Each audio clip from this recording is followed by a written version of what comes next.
I'm sure that you've been following the brickbat between the federal government and the state government. And of course, it all stemmed from the speech, the statewide, nationwide address by President Bola Tinubu in the course of the protest, the 10-day protest, whereby he said that part of what his administration has done is to disburse a total of about 573 billion naira to state governments, and that people should also find a way to make their states accountable in all this noise regarding hunger, regarding hardship, etc. But of course, as you know, Governor Seyi Makinde of Oyo State was the first to come out to say that nothing of the sort happened. Nasarawa has joined, Osun State has joined, Abia State, all claiming that federal government didn't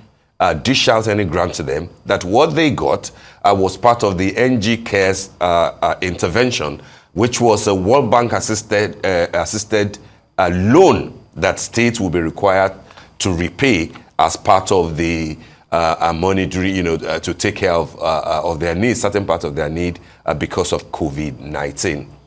Where is the truth, Dr. Amadi? Was the president misled in his address, or are we just simply playing politics again? Well, thank you very much for having me. Again, I think there are three issues I would like to focus on here. First is that we don't expect a high presidential speech of such critical importance addressing the nation as a way of ending national protests, that we will have basic facts of presidential action being disputed. So we now have what looks like a presidential lie, and that's not a good moment for the president to lie, not just about recollection of facts. I was in Oyo, or I was in Owerri on 12th of September. Well, it didn't go there. Those are minor. Or maybe an expression of opinion or self-description for purpose of political capital that didn't turn out to be true. That speaks to the president's maybe honesty. But this is about intervention, huge intervention that the president claimed to have made as part of addressing the hunger and the challenges that provoked this national protest. So to have it in the presidential speech speaks to a mindset of, one can say, fraud. I mean, whether the presidential speechwriters themselves, who embedded that fact and shaped it to be like, look, Mr. President has actually been responding to these concerns by advancing this amount of money for states to deal with the outcome of these policies we're making. So in a sense, the president kind of rebuts the presumption against him that say, look, this is evidence. I've been doing what you tell me to do. And again, push back to the states. The states have failed to deliver these palliatives. If they have done so, maybe the hunger question would have been less, and the problem would not. So it's like being a court and adducing false evidence to prove your innocence. So in the public court, the president brought what's now turned out to be false claim to make a case. So it damages the case made, but it speaks more to the temper and the morality of the people behind the presidency in terms of how desperate and what degree of falsehood they can marshal to exonerate themselves. Again, it's like the president is also kind of, putting the state governors at risk. So, I mean, if state governors really received this amount of money for intervention to deal with hunger, which is not project-based money, then the question is, why didn't they, distribute it? Why didn't we see the impact? So, in other words, the presidential minders kick the can, say, guys, you are facing the wrong guy. This guy has done everything he could do. Look at the state governors. They're the ones who caused this problem. They're the ones whose failure of governance results in what we are facing today.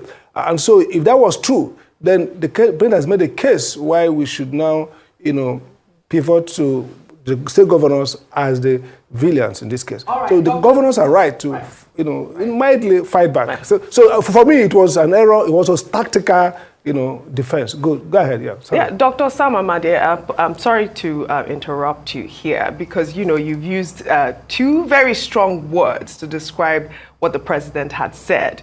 you said it, appears to be a presidential lie and even fraud.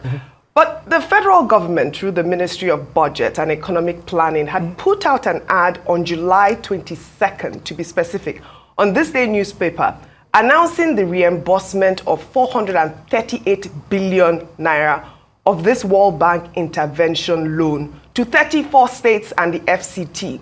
That's with the exception of Anambra and Kaduna. I have that ad right in front of me. And they say it's under a COVID-19 recovery plan, NG Cares. It's a program for results whereby states had to use their money to advance and to implement the program. They say the loan was given to states after the World Bank had verified the amount spent by each state, and the purpose of that loan was to help each state expand access to livelihood support of their citizen, that is also to assist in food security services, and grants, pay attention, grants to poor and vulnerable households. The president, in his speech had said that more than 570, this is what he said, and I quote, more than 570 billion has been released to 36 states to expand livelihood support to their citizens. That's all he said in that statement. That's what he said. And, now he says it's 36 states. In that ad, I saw 34 states, and it was, a little lower than 570. It was 438. So we're assuming that maybe the other 2 states left out has been included. That's yet to be fact-checked. And you're hearing your state governor, Seyi Makinde, saying that, his announcement was a misrepresentation of facts because the states are only being reimbursed funds that they have already invested. Now, how is it misrepresentation when the federal government itself actually had announced the same intervention, explaining exactly what Seyi Makinde had said? How is this misrepresentation? So let me answer very quickly. I think it's good you brought the facts. It actually refers to my position. Now, look at it. A reimbursement presupposes a spend. So the state are being reimbursed. Many of those states, of course, the way government works, sometimes, loans and debts and all that. Okay, fine. Now, that's an advert for a program or a publication for a program which the World Bank, paid states. So states have an entitlement. The federal government, look at how it works. The presidency as the it's the same exact program. It's state program. Yeah. No, the point I'm making is that that's not the presidential speech. The content of the presidential speech is a reflection of what government has done to deal with the outcome of the policies they are challenging. So that's why I use the word very carefully. I said, if that speech, there are many programs state governors have gotten loans for different things. And by the way, nobody should take the state government from responsibility because governance is subnational in the main. The point I'm making is that in a presidential speech where you passing off, the pass-off here was that in response to all these things, this is what we've done. We've done, not what the World Bank has done or what they said entitled to. Federal government do give refunds, and because they are, the point I'm making, that the federal government is the gateway to the states. Under constitutional law, the sole organ is the president. So even if states have legitimate entitlement from international organizations or foreign bodies, they pass to the federal government. Now, back to the issue. The question then is, it seems to me, and this could be debatable, that it was passed off as one of the things that the federal government has done in its program of, the federal government has announced after the removal of fuel subsidy, series of programs, interventions to deal with the crisis of hunger and the crisis of loss of livelihood that accompany those policies. So it was pushed as if this is something the states have received for the federal government as federal government program. Now, there are two different things. The federal government develops programs which they mandate states to implement, and I think we'll get to that. Those programs are guided by policy and law, and they create entitlement for citizens, and you presage them with announcements so citizens know that this is federal program being administered by state or local government or even by private or non-profits. Those are federal programs. A World Bank reimbursement to states is an entitlement of the states presupposing that the states have made investment or borrowed to deliver projects which the World Bank considers important and reimbursing them. So the point I'm making is that when I use the word presidential lie, it doesn't necessarily mean that they cooked up figures. It means that you've passed off this as part of what you have done. And again, the bigger question here is, why should we, tie yes, the World Bank loan or World Bank support is part of a socio-economic intervention in a global sense. But the real question here, and I think that's what the principal should be addressing. So first, it's not a lie that the state governor says, you didn't give us money for anything. You gave us back our refund from the World Bank. So that is settled. That what the federal government gave was a refund, not a federal project to intervene, even though the impact could be the same. So this is important for presidential communication. Because for me, the context of the presidential speech, which we have all criticized, is that it was supposed to be a response to the demands of the protesters. And it came across as, this is just what we have done in response to what they did. But in that came out to be, this is actually funds that we have advanced on behalf of the World Bank to states who are entitled to. So I think, for me, yes, the word lie does not mean that, like I said, it's not like a fact. It's like going to court and proving your innocence by contextualizing transactions that are not fit for that transaction. So you can take an event that happened in a different context and present it as if this is something that, and that's what the states are responding. I mean, if the federal government has said, well, we have advanced to the state the World Bank loan, which the World Bank guaranteed to them, we've done that, the states will not come back and say, no, you didn't give us money. Everybody saw this as money that should have been used within this period as part of federalized intervention to do with the outcome of the policies, and it is not. And that's the context in which I said they have now put the states at risk of attack. Yeah, that's the point. I mean, yeah, you are spot on, Dr. Sam Amadi, with that. You know, passing it off as if it is their, grant.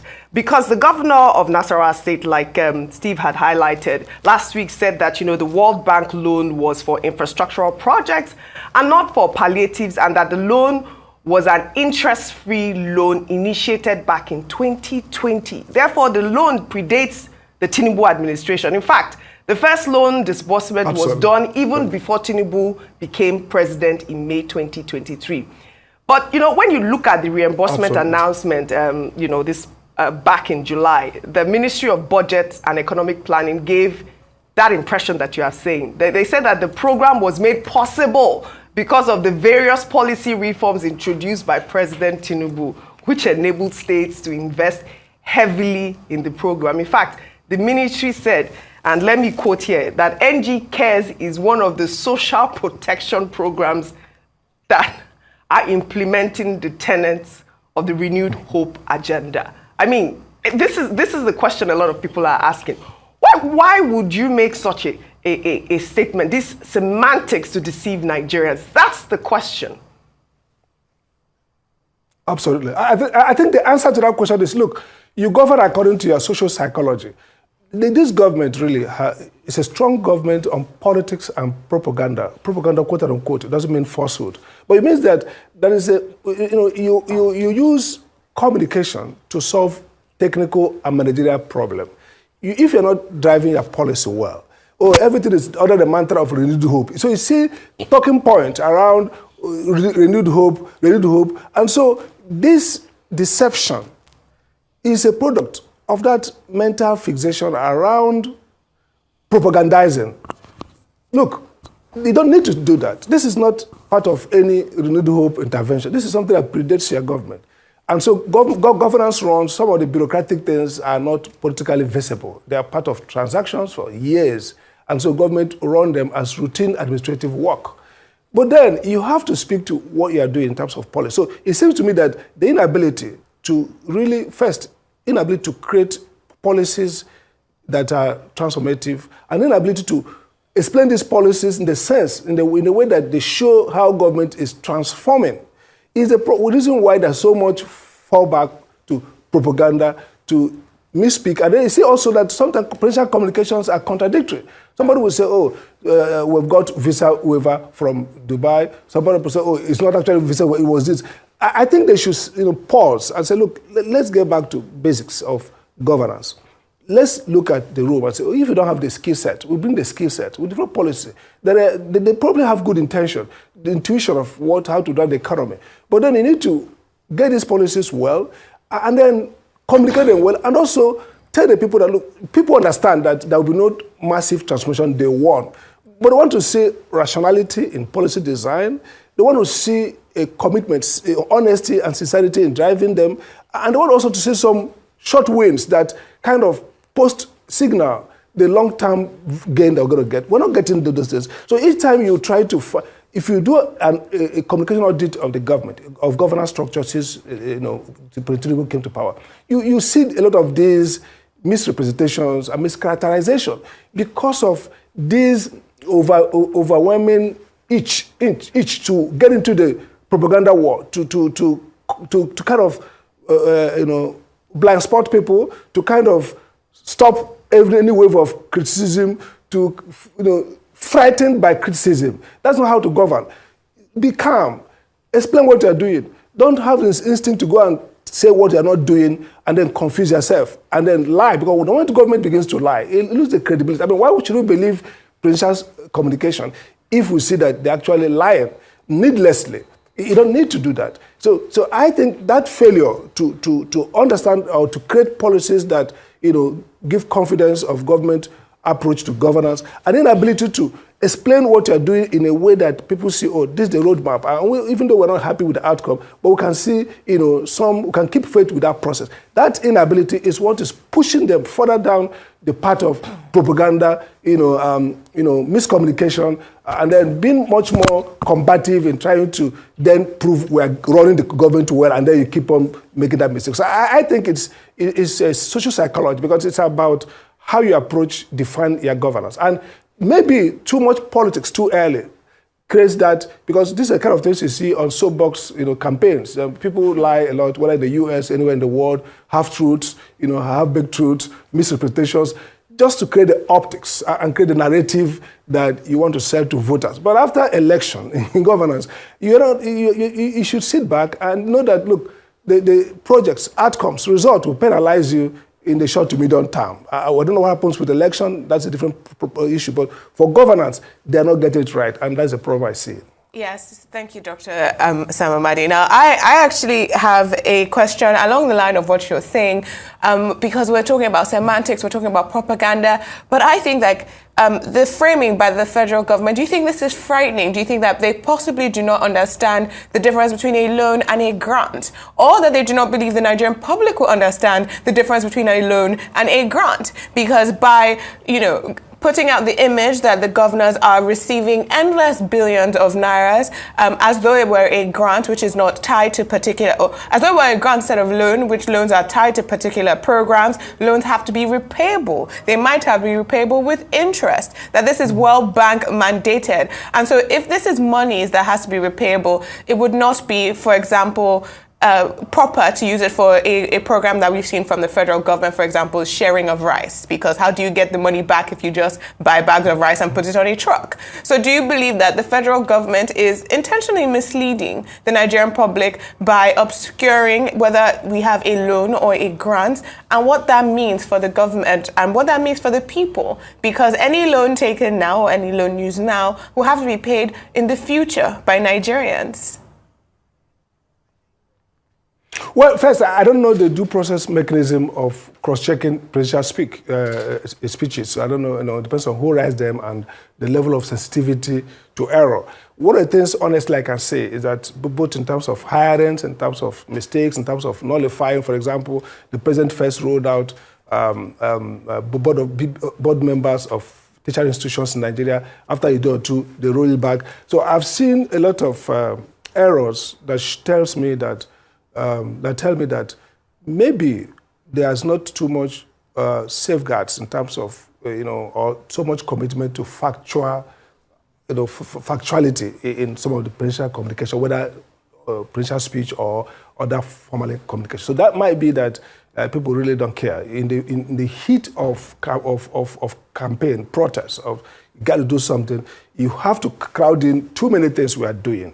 And so that tendency, I've seen it. So it might be that somebody probably just bring those facts, bring everything to show overwhelming evidence that we are working. And so that could be the problem.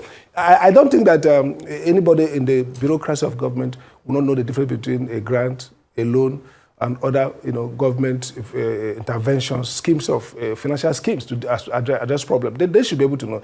Again, it also depends, and something I was in government for 5 years, in the executive branch. I was in legislative, and I've been as a minister, advisor, foreign affairs. one thing I say in government, sometimes, it depends on how government is constructed. You see a disconnection between the bureaucracy of government, that means the staffers, permanent staffers, the technocrats in the presidency, in the SGS office, and the political operatives who are the president. If you don't see that connection, if they don't have respect for that, bulk of technocrats who we call civil servants, you see that maybe they won't even understand these basics and they miss out on important narratives and important nuances that matter for governance. And so it might seem to me part of the problem might be how the State House is constructed in terms of engagement and linkages with this type of staff and the political aides that come with the president, largely from Lagos State. Now, there's a historical example. When I left the Buhari government at the early time, when my tenure finished as next chairman, one of the special guys called me and said, look, they discovered that under Jonathan, they had, when they go to FEC, or whatever they call FEC, they see that the memos prepared by civil servants were stronger than the ones they are using. So they now went back to civil servants. That's interesting because I think that how you create that place called the villa can be the answer, can determine whether the government succeeds. So I think probably there should be much more focus on procedure, on competence, on process. The chief of staff probably should rethink how that place is staffed because these errors is self-inflicting harm because if it's strategic, then it's failing. If it is not strategic, then it shows gross incompetence and lack of rigor in presidential communication, whether speech or documentation. So I think I wouldn't say they don't know, but probably they are kind of the overexcitement. The anxiety is anxiety of crowding in all data, overwhelming public communication with evidence that now turns out to not be true. And that's tragic. Or it seems that maybe the guys who are driving the show are not in touch with the guys who know or who ought to know. So either way, it's a crisis for governance and probably would never lead to effectiveness in terms of governance. You see, policies have effectiveness, and that's the new area of development studies. People are wondering, it doesn't enough to say policy. Effectiveness goes to the bureaucracy, goes to the quality and the processes, the coordinations and the coherence in which the political actors are in touch with the bureaucratic, technocratic actors that provide much more institutional competence to deliver on projects or deliver on programs or whatever, or even communication. So far, they're not doing very well. So it might be this gap, it might be some kind of inability, it might be too much anxiety to get into the communication space and crowd out, dissent. I think every government shouldn't be paralyzed by criticism. You should sit back, analyze what they're saying, and even if you don't have evidence to adduce, you could make a communication, a commitment that this is how you're going to go. Don't just go and bring any kind of evidence. Even in the long term, that evidence hurts you. That's not the way I think we should go. Thank you. I just want to quickly follow up because, you've talked about maybe the chief of staff or how ASAROC is run, but it's been 14 months since President Bola Ahmed Tinubu has joined office, and we've only gotten pre-recorded speeches from him. Do you believe that these issues would be cleared up if he just sat down with journalists and allow them to ask questions and answer them directly? The strategic management of the president is an issue. I mean, if you go to US or elsewhere, you see sometimes say, this president or this candidate is not talking to the media direct. It destroys trust. But then the question is it that the president cannot do that? The president comes across to me as somebody who is articulate, who has a full-scale way of dealing with people, who has humor.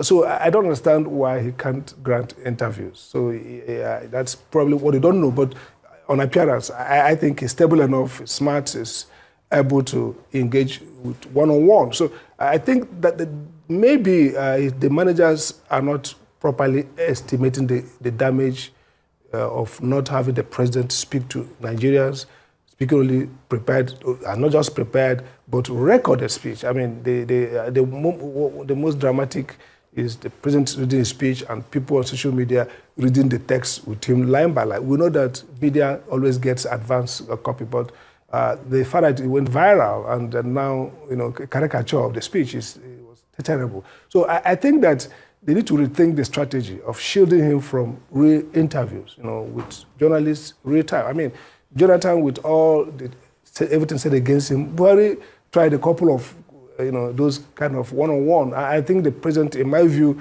has what it takes to withstand 30 minutes, 60 minutes and Nigerian journalists are not that very, offensive or aggressive. They show due respect to potentates. So I would assume that whatever interview is going to be would be with, arranged or scrutinized, profiled journalists, and everybody in the room will behave like adults. So I don't see the reason why the president is not addressing the media. And at a time of crisis, by the way, development requires mobilization. It has to be around nationalism. And there's no way the president says, he told the patriots, say, I'm focused on economic development. And that's a good thing to say.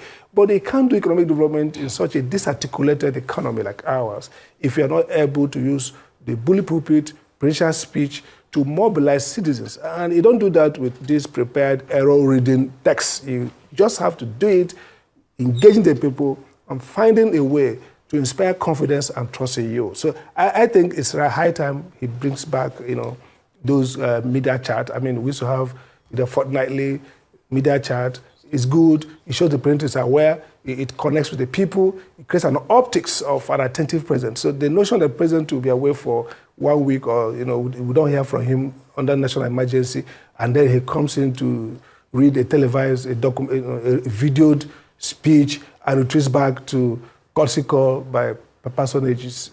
It's not the idea of effective leadership in a traumatized, complex, and difficult time like we are now. All right.